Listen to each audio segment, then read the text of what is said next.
Hello everyone, how you going? And welcome to 5 reasons why Canada is better than the USA. Now obviously every country has a million reasons why it might be better than another, but I just want to know 5 in particular reasons why Canada is better than the USA. I used to live in the States, I loved the country, and then over time this changed. After which I released this video over here on my channel, and the comment section of that video was filled with really interesting people. Yeah, I was about to actually mention that when I was originally looking for these videos, I saw the one that he just posted a year ago, but then when I just now looked, it was one a week ago, so I went, well, I gotta look at that one. Today I'm talking about why I chose to study in Canada over the US. So if you're deciding between where to study in the US or Canada, this video is meant for you. But if you're here to spread hate, the comment section is all yours. Number 1, cost to study. The comment section? I mean, I know this guy might want some interactions, but I feel as though that's not something you should be saying. If you're here to spread hate, just go down below. Don't just comment it directly at me. Just distribute it all throughout the internet. That's exactly where you're going to get the best response. Who says that? Number 1, cost to study. The US is 3 times more expensive than Canada. Wow. I paid 14,000 Canadian dollars a year for my college program here in Canada, while in the US I would have paid around 28,000 for the same program. Didn't he just say 3 times more expensive and that's twice as expensive? It's 3 times more expensive than Canada. Yeah, he did say 3 times more expensive, and so okay then, I guess I don't know if he's got his numbers wrong, if he's talking about his example versus general examples. I mean, obviously even $15,000 is still quite expensive, but it's not 28 or I guess closer to 35 or 45 or whatever it might be if he's staying 3 times as much. And I'm also fairly sure that Canada is closer to how Australia's run in terms of you're not dealing with the same US system in terms of just taking out real bank loans and things. You know, you kind of have government loans and all these other kind of subsidiary and subsidies overall. It certainly doesn't mean that it's cheap, and by no means is it free like it is in some countries, a very particular amount of countries. However, it just allows people to just kind of get in and not just have to worry just right now about where all these finances are going to come from, parents helping out as much, all those kind of things that I just constantly hear from the US. Though the education systems are really similar and they are both high standards, a Canadian degree is recognized in pretty much any developed country in the world. Number 2, free healthcare. And before you go down and comment some stuff that you might be really compelled to comment, let me say that I understand that we pay for this free healthcare through taxes. Yeah, of course. We pay higher taxes than Americans do. Ooh, okay, see, I never really know because I feel as though I get confused with America because you have like federal tax and then you have the state tax and just how that all kind of works in with the entire healthcare system, because people in the comments were telling me that America does have a healthcare system and the entire thing is kind of run and it spends a massive amount of money, like more than virtually any other country in the world, but you just never really hear about it. And so the whole thing is kind of, I don't know if it's undercover or confusing or what. However, I feel as though regardless of how the USA is actually run and what budget and what spending goes where, I feel as though overall Canada and Australia do a better job of just servicing so many more people or a wider range of things for cheaper. I don't really know how to compare it because people were telling me, and it can just confuse me, that the US apparently has a healthcare system. But at the same time, I was thinking that unless you're a millionaire, it's nice to have that safety net. What if something serious were to happen to you? It's nice to know that you wouldn't just be abandoned, but taken care of by the government. See, and that's the most confusing thing to me because people were saying, no, if you walk into a hospital, they have to treat you regardless of where you got the funds or not in the USA. But then on the other end of the spectrum, I see people just go into hospital in the USA and come out owing $1.5 million. And I guess Australia kind of sits somewhere in between because we do have a private sector, but we also have the Medicare system, which is the public sector. Whereas Canada, as far as you guys were telling me, only has the public sector. And so you can just kind of be waiting and waiting and waiting, but at least it's available to everyone. And obviously it's taxed, but there's a whole bundle of nuances between all the systems. It might cost you more now because you have to pay it with your taxes, but in the long run, if you end up in hospital for something major, you're going to be saving a lot of money. So I guess it really does depend just who you are and what you're using the systems for, or if you're even using them at all, depending on if you want to be paying the money now and if Canada is better than the USA in that regard. Yeah, so we pay a lot in taxes, but at least I know where it goes. And I think the following TikTok explains my point really well. Yeah, sorry, I just moved here from another country, so I've never really done this whole process before. What? Oh, yeah, no, this system is completely different. You're gonna love it. You don't have to pay for other people's healthcare anymore. You just have to pay for what you need. Okay, and how much do we put in there? Oh my God, that's a lot of money. Why is it so expensive? Yeah, well, a lot of it goes towards paying that guy to hold the bucket. Okay, what if I get sick and I need medical care? Does he give me my money back? Oh, well, you gotta ask him first. Well, of course, but what is going on? He says no. Do they This say no? happens all the time. You just pay for it yourself. Wait, what? Wait, hang on.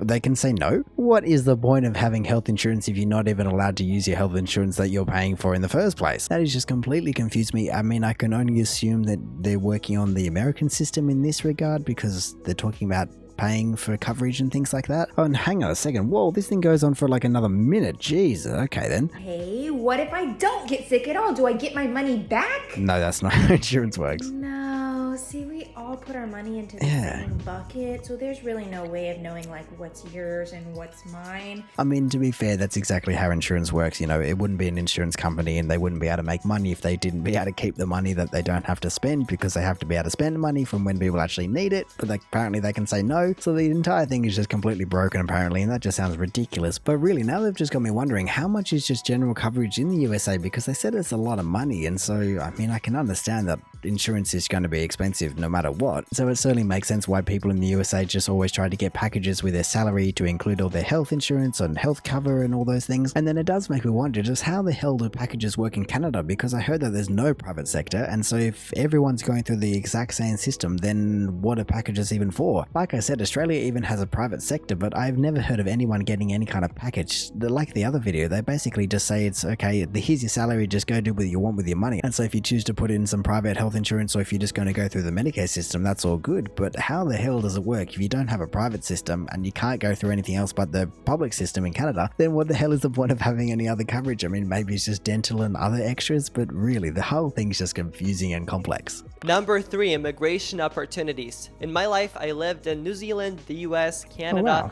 and I know what it's like to be an international student. I have friends pretty much all around the globe, and I know different immigration systems, how they work in different countries. And let me tell you that Canada has one of the most open immigration systems in the whole world. I mean, I've certainly heard that before, because I'm fairly sure it was Mexico that was being offered just a whole bundle of opportunities in terms of visas and things from Canada, where in comparison, the USA was just obviously, they've had their entire thing in terms of just trying to shut the borders and whatever's going on there. But no, Canada was just trying to welcome as many people in to try and help out with the population and workforce, and everything's just trying to grow. And I also find it interesting because he said that he lived in New Zealand, so I wonder how that would compare. You know, you've got these 3 countries that you've got the big USA top dog, and then you got Canada, which is obviously just the middle, and then New Zealand is just so small in comparison to the other two. You know, they're tiny compared to Australia, and Australia is smaller than Canada, and then the US is just range topping. But that's definitely interesting, because I think in my mind I probably would have put New Zealand first and then Canada and then the USA. I mean, I'm certainly not basing that off any factual or statistical analysis or anything like that. It's just kind of a vibe that I get from each of the countries, and for some reason I just have New Zealand being first. But no, it's interesting that his perspective puts Canada as number 1, and I can only imagine then New Zealand, then the USA. In the United States, unlike in Canada, you can't just go to school there, get a 3-year work permit,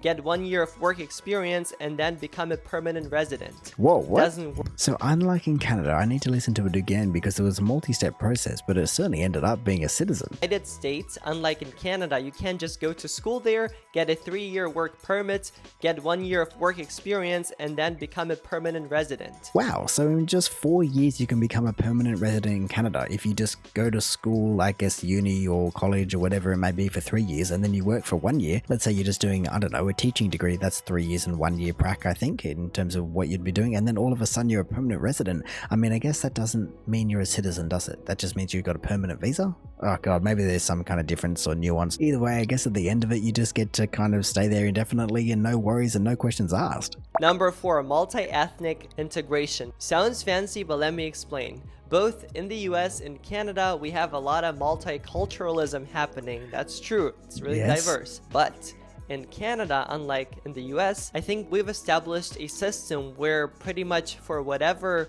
language you speak, whatever skin color you have, whatever person you have sex with, there is acceptance and there is less hostility.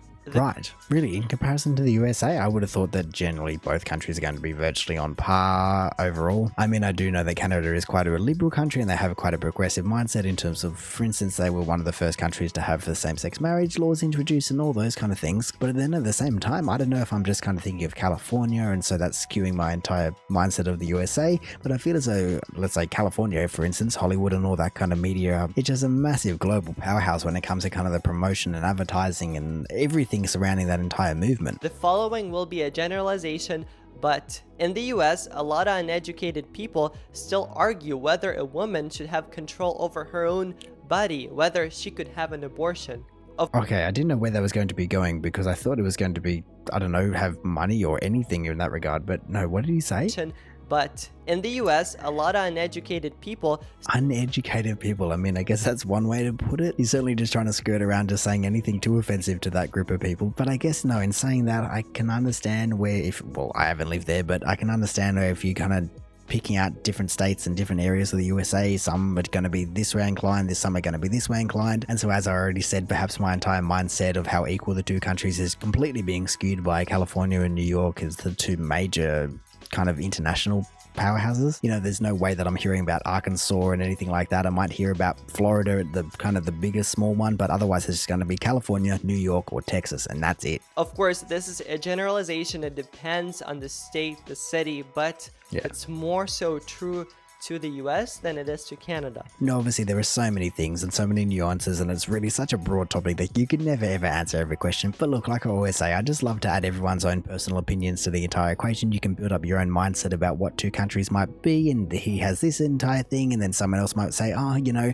yes, we're kind of multicultural, but we're not really a melting pot. We're just kind of, what do they say? Oh, I forget the word, but it was quite an interesting way to describe it, where everyone was just living around each other, but not really together and intermingling. Number 5, better social equality. The prior fact triggers this one. In my perspective, Canada is a country while the US is a business. What? Thus, whoa, that's one hell of a statement. I mean, I'm sure he's about to back it up, but that's an incredible thing to say. To say an entire country is a business, I mean, I guess there's only really one way you end up with the biggest GDP in the world, but to flow on from the last thing that he said and say that the USA is a business, that's a hell of a maneuver. in my perspective, Canada is a country while the US is a business. All right. Thus, the gap between the rich and the poor is wider in the States than it is in Canada, but it Right. exists in both countries. Is that just because the USA has the highest proportion of billionaires? Is that what he's kind of getting at? I mean, obviously there's some places like Sweden, I'm fairly sure, that has like 70% tax rates. And of course all that money is just funneled into making uni free, for instance, or whatever it may be. I'm not entirely sure, but I'm fairly sure they don't have, well, not in comparison to the USA and a lot of Western countries, they don't have the same kind of amount of people that would be considered just absorbently wealthy, because it's just kind of impossible to do that. You get taxed so much that you can never accumulate that much. And so overall, everyone just kind of gets squished into a narrower band. So the poor people aren't as poor and the rich aren't as rich. Whereas in the USA, I guess you just have billionaires just all the way up the top and then everyone else just lingering down with the crumbs. But it exists in both countries. If you don't agree with any of what I said, please let me know in the comments. But now I want to finish this video with this wise comment I found under the previous video. Oh wow, that's a hell of a paragraph. Having been born in Europe, having lived in Asia and North America for years, I can say that there is no place which has it all. Each place has its own set of advantages and disadvantages. Well, clearly everyone knows that. That's just how the world works, basically, especially because everyone can have their own perception of what would be the perfect society, and so you're never going to have everyone saying it's a perfect place. That is why I always tell people, make sure you own properly on at least one continent, marry someone from a second one, and find a job on a third one. Wow, I've never heard anyone say that. I mean, I guess if you're just trying to cast your tendrils across as much of the world, then that's a good way to do it, but man, trying to stick with multinational continents instead of uninational ones, not very accessible, expensive to travel from, I wonder who they're talking to, Australia, Europe preferably, the EU member country, Asia preferably a Northeast Asian country, and North America, Canada preferably. Make a good combo more often than not. Man, that would be one hell of a combo, but Australia is just not included in that because we're just too far away. Basically, it's good to have multiple passports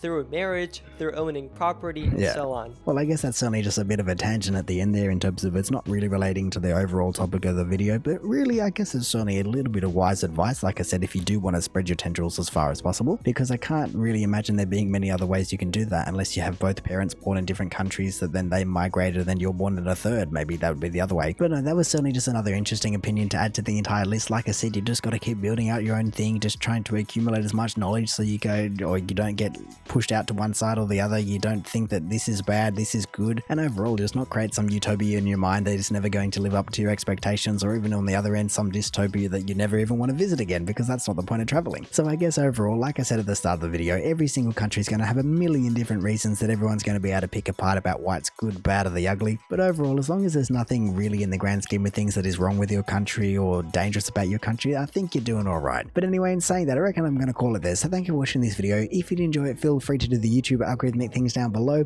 Also, if this is the first video of mine that you're watching, then maybe you want to check out just any other ones that I've got. I've done plenty of videos, and also make sure to check out the original video in the description down below, because like I said, he's got an original which came out a year ago, and then one that was posted about a week ago. Or hey, maybe even just want to consider subscribing so that you don't miss another one of these in the future. But all in all, have a good one and see ya.